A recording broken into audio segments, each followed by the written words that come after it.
प्राचीन काल में एक ब्राह्मण रहता था। वह बहुत निर्धन था। उसके कोई संतान नहीं थी। उसकी स्त्री बहुत मलिनता के साथ रहती थी। वह स्नान ना करती, ना किसी देवता का पूजन करती। इससे ब्राह्मण देवता बड़े दुखी थे। बेचारे बहुत कुछ करते थे, किंतु उसका कुछ परिणाम ना निकलता। भगवान की कृपा से ब्राह्मण की स्त्री के कन्या रूपी रत्न पैदा हुआ। कन्या बड़ी होने पर प्रातः स्नान करके विष्णु भगवान का जप व बृहस्पतिवार का व्रत करने लगी। अपने पूजन पाठ को समाप्त करके विद्यालय जाती तो अपनी मुट्ठी में जौ भर के ले जाती और पाठशाला के मार्ग में डालती जाती। तब ये जौ सोने के हो जाते। लौटते समय उनको बीनकर घर ले आती थी। एक दिन वह बालिका सूप में उस सोने के जौ को फटक कर साफ कर रही थी कि तभी उसके पिता ने देख लिया और कहा, हे बेटी, सोने के जौ को फटकने के लिए सोने का सूप होना चाहिए। दूसरे दिन बृहस्पतिवार था। इस कन्या ने व्रत रखा और बृहस्पति देव से प्रार्थना करके कहा, मैंने आपकी पूजा सच्चे मन से की है, तो मेरे लिए सोने का सूप दे दो। बृहस्पति देव ने उसकी प्रार्थना स्वीकार कर ली। रोजाना की तरह वह कन्या जौ फैलाती हुई जाने लगी। जब लौट कर जौ बीन रही थी तो बृहस्पति देव की कृपा से सोने का सूप मिला। उसे वह घर ले आई और उसमें जौ साफ करने लगी, परंतु उसकी माँ का वही ढंग रहा। एक दिन की बात है कि वह कन्या सोने के सूप में जौ साफ कर रही थी। उस समय उस शहर का राजपुत्र वहां से होकर निकला। इस कन्या के रूप और कार्य को देखकर मोहित हो गया तथा अपने घर आकर भोजन तथा जल त्याग कर उदास होकर लेट गया। राजा को इस बात का पता लगा तो अपने प्रधानमंत्री के साथ उसके पास गए और बोले, हे बेटा, तुम्हें किस बात का कष्ट है? किसी ने अपमान किया है अथवा यह और कारण हो कहो, मैं वही कार्य करूँगा जिससे तुम्हें प्रसन्नता हो। अपने पिता की राजकुमार ने बात सुनी तो वह बोला, मुझे आपकी कृपा से किसी बात का दुख नहीं है। किसी ने मेरा अपमान भी नहीं किया है, परंतु मैं उस लड़की से विवाह करना चाहता हूँ जो सोने के सूप में जौ साफ कर रही थी। यह सुनकर राजा सोच में पड़ गया और बोला, हे बेटा, इस तरह की कन्या का पता तुम ही लगाओ, मैं उसके साथ तेरा विवाह अवश्य ही करवा दूंगा। राजकुमार ने उस लड़के के घर का पता बतलाया। तब मंत्री उस लड़के के घर गए, लड़की के घर गए और ब्राह्मण देवता को सभी हाल बतलाया। ब्राह्मण देवता राजकुमार के साथ अपनी कन्या का विवाह करने के लिए तैयार हो गए तथा विधि विधान के अनुसार ब्राह्मण की कन्या का विवाह राजकुमार के साथ हो गया। कन्या के घर से जाते ही पहले की भांति उस ब्राह्मण देवता के घर में गरीबी का निवास हो गया। अब भोजन के लिए भी अन्न बड़ी मुश्किल से मिलता था। एक दिन दुखी होकर ब्राह्मण देवता अपनी पुत्री के पास गए। बेटी ने पिता की दुखी अवस्था को देखा और अपनी माँ का हाल पूछा। तब ब्राह्मण ने सभी हाल कहा। कन्या ने बहुत सा धन देकर अपने पिता को विदा कर दिया। इस तरह ब्राह्मण का कुछ समय सुखपूर्वक व्यतीत हुआ। कुछ दिन बाद फिर वही हाल हो गया। ब्राह्मण फिर अपनी कन्या के यहाँ गया और सारा हाल कहा तो लड़की बोली, हे पिताजी, आप माताजी को यहाँ लिया लाओ, मैं उसे विधि बता दूंगी जिससे गरीबी दूर हो जाए। वह ब्राह्मण देवता अपनी स्त्री को साथ लेकर पहुँचे तो अपनी माँ को समझाने लगी, हे माँ, तुम प्रातःकाल प्रथम स्नान आदि करके विष्णु भगवान का पूजन करो तो सब दरिद्रता दूर हो जाएगी। परंतु उसकी माँ ने एक भी बात नहीं मानी और प्रातःकाल उठकर अपनी पुत्री के बच्ची जूठन को खा लिया करती थी। इससे उसकी पुत्री को भी बहुत गुस्सा आया और एक रात को कोठरी से सभी सामान निकाल दिया और अपनी माँ को उसमें बंद कर दिया। प्रातःकाल उसे निकाला तथा स्नान आदि करा के पूजा पाठ करवाया तो उसकी माँ की बुद्धि ठीक हो गई और फिर प्रत्येक बृहस्पतिवार को व्रत रखने लगी। इस व्रत के प्रभाव से उसके माँ बाप बहुत ही धनवान और पुत्रवान हो गए और बृहस्पति जी के प्रभाव से इस लोक के सुख भोग कर स्वर्ग को प्राप्त हुए। सह बोलो विष्णु भगवान की जय, बोलो बृहस्पति देव भगवान की जय। अब सुनिए गुरुवार व्रत की अगली कथा। भारतवर्ष में एक प्रतापी और दानी राजा राज्य करता था। वह नित्य गरीबों और ब्राह्मणों की सहायता करता था। यह बात उनकी रानी को अच्छी नहीं लगती थी। वह ना ही गरीबों को दान देती थी, ना ही भगवान का पूजन करती थी और राजा को भी दान देने से मना किया करती थी। एक दिन राजा शिकार खेलने वन को गए हुए थे तो रानी महल में अकेली थी। उसी समय बृहस्पति देव साधु वेश में राजा के महल में भिक्षा के लिए गए और भिक्षा मांगे। रानी ने भिक्षा देने से इनकार किया और कहा कि हे साधु महाराज, मैं तो दान पुण्य से तंग आ गई हूँ। मेरा पति सारा धन लुटाते रहते हैं। मेरी इच्छा है कि हमारा धन नष्ट हो जाए, फिर न रहेगा बांस न बाजेगी बांसुरी। साधु ने कहा, देवी तुम तो बड़ी विचित्र हो। धन संतान तो सभी चाहते हैं, पुत्र और लक्ष्मी तो पापी के घर भी होने चाहिए। यदि तुम्हारे पास अधिक धन है तो भूखों को भोजन दो, प्यासों के लिए प्याऊ बनवाओ, मुसाफिरों के लिए धर्मशालाएं खुलवाओ। जो निर्धन अपनी कुंवारी कन्याओं का विवाह नहीं कर सकते उनका विवाह करा दो। ऐसे और कई काम हैं जिनके करने से तुम्हारा यश लोक परलोक में फैलेगा। परंतु रानी पर उपदेश का कोई प्रभाव न पड़ा। वह बोली, महाराज आप मुझे कुछ न समझाएं। मैं ऐसा धन नहीं चाहती जो हर जगह बांटती फिरूं। साधु ने उत्तर दिया, यदि तुम्हारी ऐसी इच्छा है तो जैसा मैं तुम्हें बताऊंगा तुम 7 बृहस्पतिवार वैसा ही करना। तुम ऐसा करना कि बृहस्पतिवार को घर लिपकर पीली मिट्टी से अपना सिर धोकर स्नान करना। बृहस्पतिवार के दिन कपड़े धोना। राजा से बोलना कि वह हजामत बनवाए और भोजन में मांस मंदिरा खाना। ऐसा करने से आपका सारा धन नष्ट हो जाएगा। इतना कहकर वह साधु महाराज वहाँ से आलोप हो गए।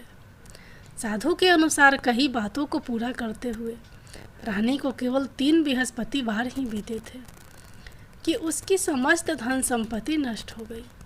भोजन के लिए राजा का परिवार तरसने लगा।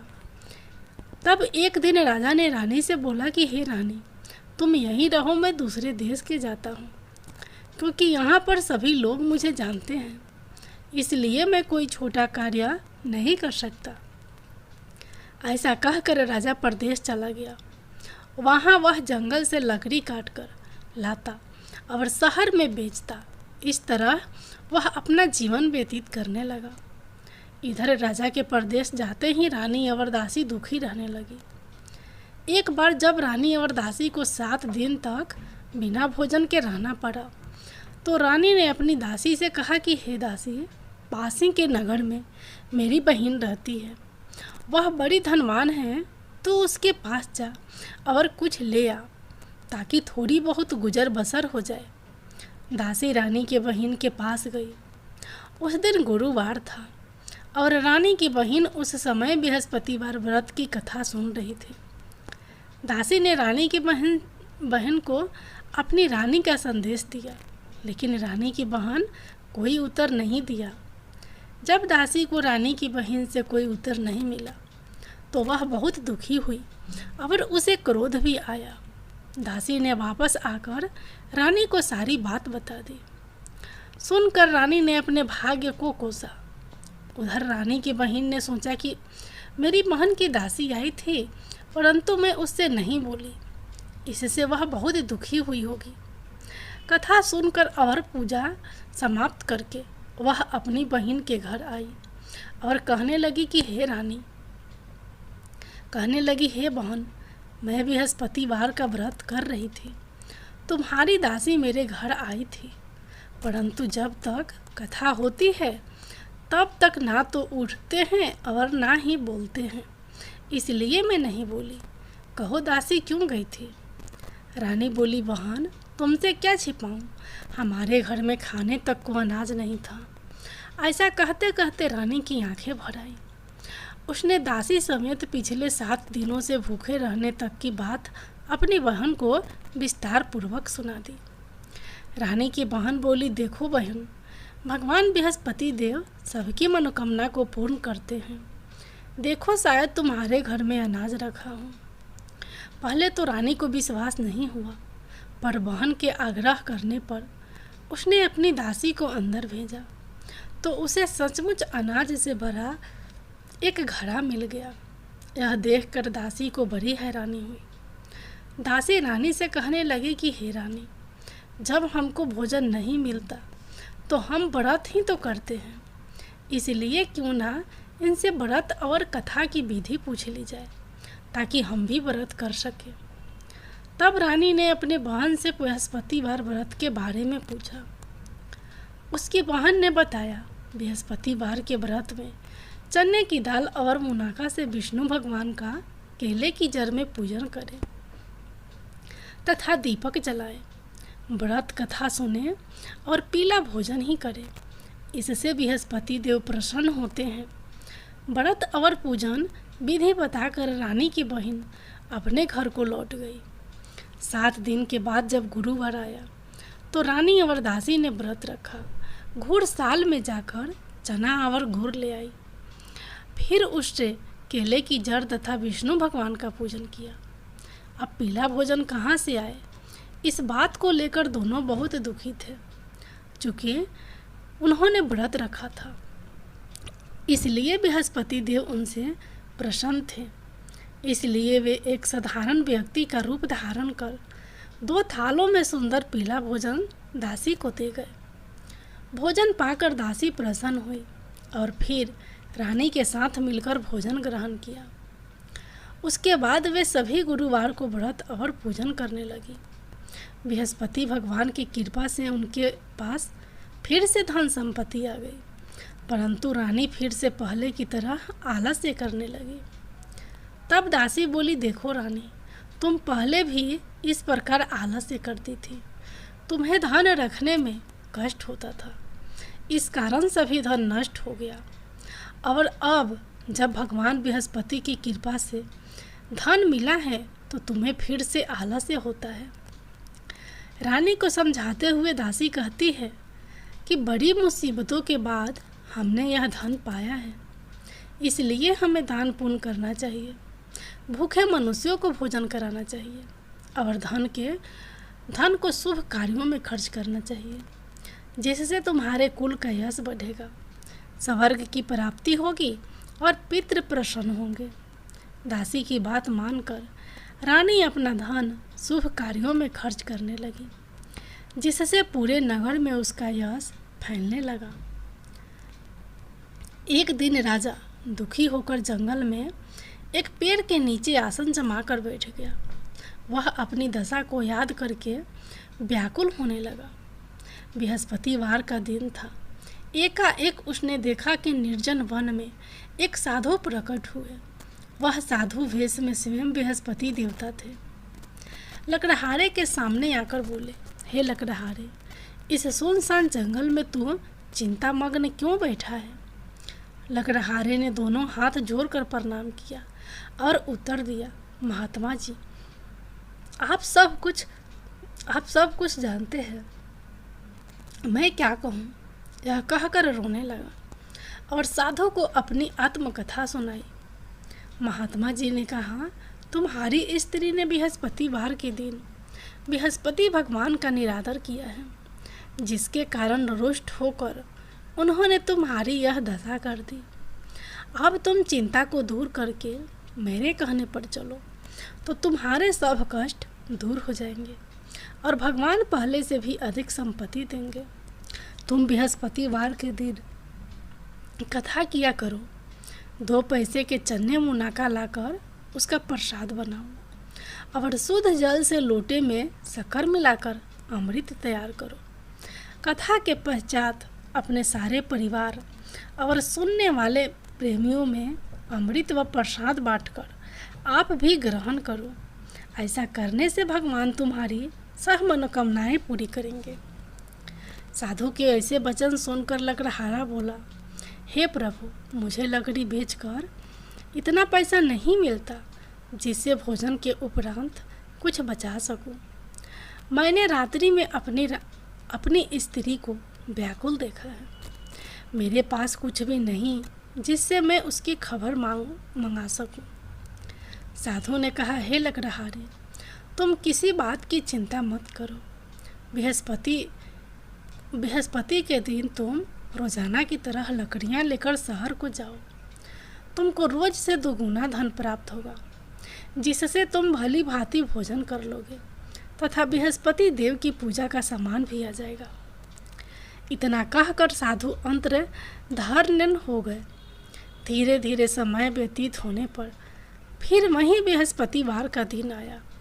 लकड़हारा जंगल से लकड़ी काटकर किसी शहर में बेचने गया।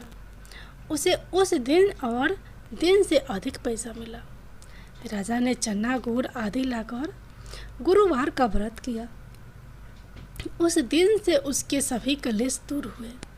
परंतु जब दोबारा गुरुवार का दिन आया तो बृहस्पतिवार का व्रत करना भूल गया। इस कारण बृहस्पति भगवान नाराज हो गए। उस दिन उस नगर के राजा ने विशाल यज्ञ का आयोजन किया तथा शहर में यह घोषणा करा दी कि कोई भी मनुष्य अपने घर में भोजन ना बनावे, न आग जलावे। समस्त जनता मेरे यहाँ भोजन करने आवे।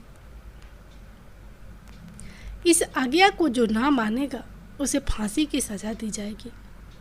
इस तरह की घोषणा संपूर्ण नगर में करवा दी गई। राजा की आज्ञा अनुसार शहर के सभी लोग भोजन करने गए, लेकिन लकड़हारा कुछ देर से पहुंचा, इसलिए राजा उसको अपने साथ घर लिवा ले गए और ले जाकर भोजन करा रहे थे तो रानी की दृष्टि उस खूंटी पर पड़ी जिस पर उसका हार लटका हुआ था।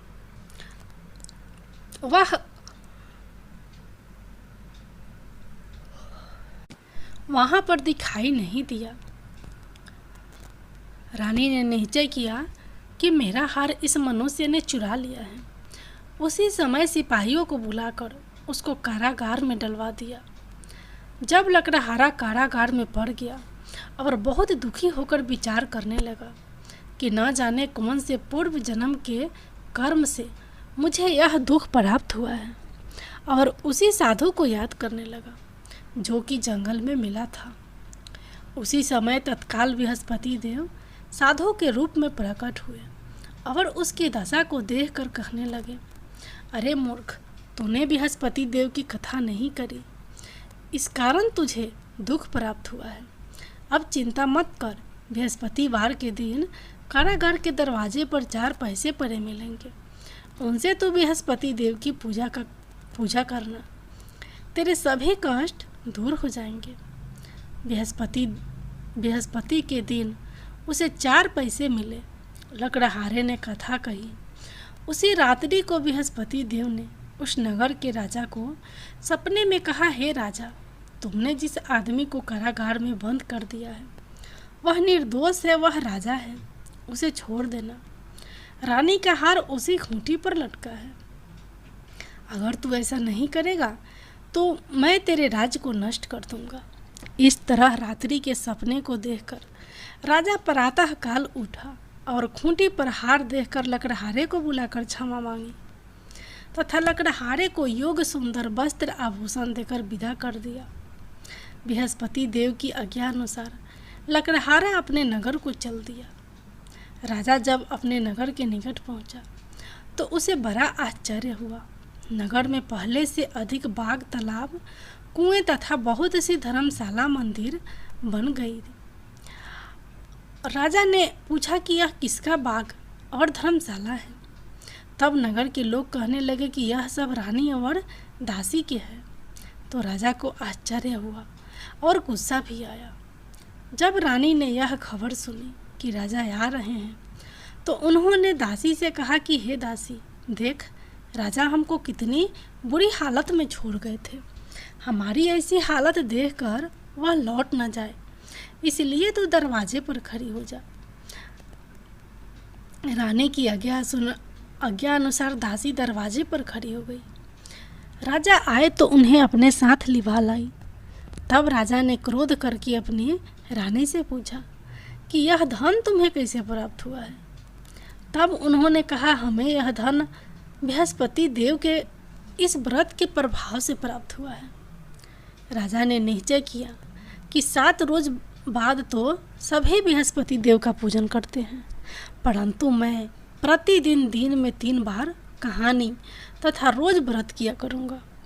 अब हर समय राजा के दुपट्टे में चने की दाल बंधी रहती तथा दिन में 3 बार कहानी कहता। एक रोज राजा ने विचार किया कि चलो अपनी बहन के यहाँ हो आवे। इस तरह निश्चय कर राजा घोड़े पर सवार हो अपनी बहन के यहाँ चलने लगा। मार्ग में उसने देखा कि कुछ आदमी एक मुर्दे के लिए जा रहे हैं।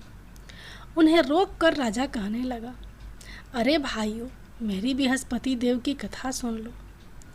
वे बोले, लो, हमारा तो आदमी मर गया है, इसको अपनी कथा की पड़ी है।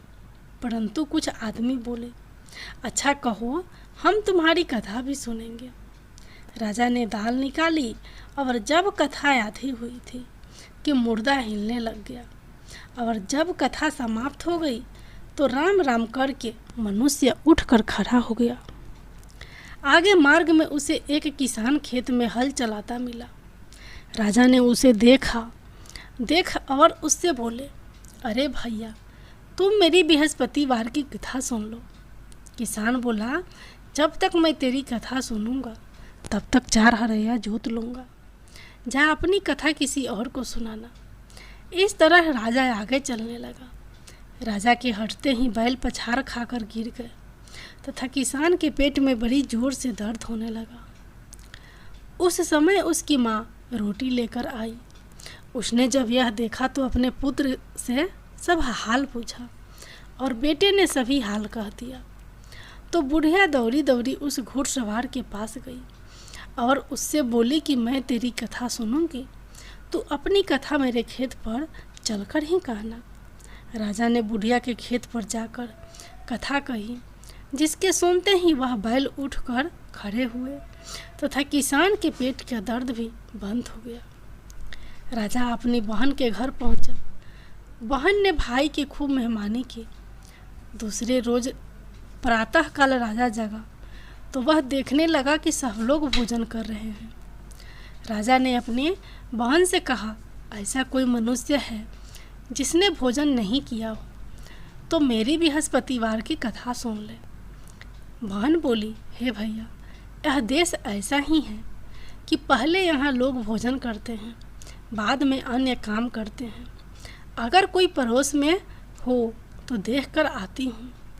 वह ऐसा कहकर देखने चली गई, परंतु उसे कोई ऐसा व्यक्ति नहीं मिला जिसने भोजन ना किया हो। अतः वह एक कुम्हार के घर गई जिसका लड़का बीमार था। उसे मालूम हुआ कि उनके यहाँ 3 रोज से किसी ने भोजन नहीं किया है। रानी ने अपने भाई की कथा सुनने के लिए कुम्हार से कहा। वह तैयार हो गया। राजा ने जाकर बृहस्पतिवार की कथा कही, जिसको सुनकर उसका लड़का ठीक हो गया। अब तो राजा की प्रशंसा होने लगी।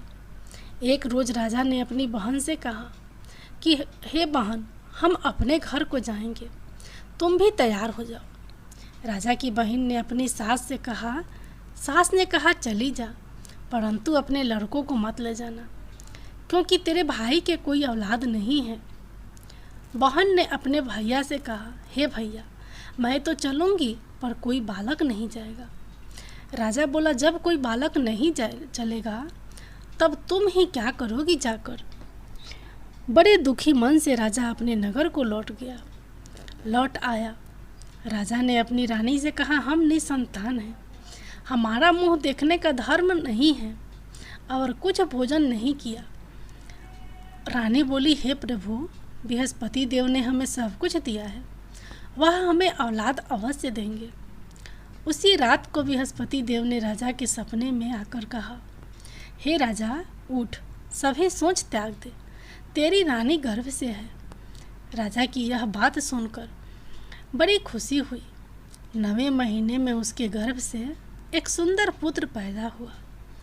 तब राजा बोला, हे रानी, स्त्री बिना भोजन के रह सकती है, पर बिना कहे नहीं रह सकती। जब मेरी बहन आवे तुम उससे कुछ कहना मत। रानी ने सुनकर हाँ कर दिया। जब राजा की बहन ने यह शुभ समाचार सुना तो वह बहुत खुश हुई तथा बधाई लेकर अपने भाई के यहाँ आई। तभी रानी ने कहा, घोड़ा चढ़कर तो नहीं आई, गधा चढ़ी आई। राजा की बहन बोली, भाभी, मैं इस प्रकार ना कहती तो तुम्हें औलाद कैसे मिलती। बृहस्पति देव ऐसे ही हैं, जैसे जिसके मन में कामनाएं हैं सभी को पूर्ण करते हैं। जो सद्भावना पूर्वक बृहस्पतिवार का व्रत करता है एवं कथा पढ़ता है अथवा सुनता है, दूसरों को सुनाता है, बृहस्पति देव उसकी सभी मनोकामना पूर्ण करते हैं। भगवान बृहस्पति देव उसकी सदैव रक्षा करते हैं। संसार में जो मनुष्य सद्भावना से भगवान जी का पूजन व्रत सच्चे हृदय से करते हैं तो उनकी सभी मनोकामनाएं पूर्ण करते हैं। जैसी सच्ची भावना से रानी और राजा ने उनकी कथा का गुणगान किया था, उनकी सभी इच्छाएं बृहस्पति देव जी ने पूर्ण की थी। इसलिए पूर्ण कथा सुनने के बाद प्रसाद लेकर जाना चाहिए। हृदय से उनका मनन करते हुए जयकारा बोलना चाहिए। बोलो बृहस्पति देव की जय हो, भगवान विष्णु की जय हो।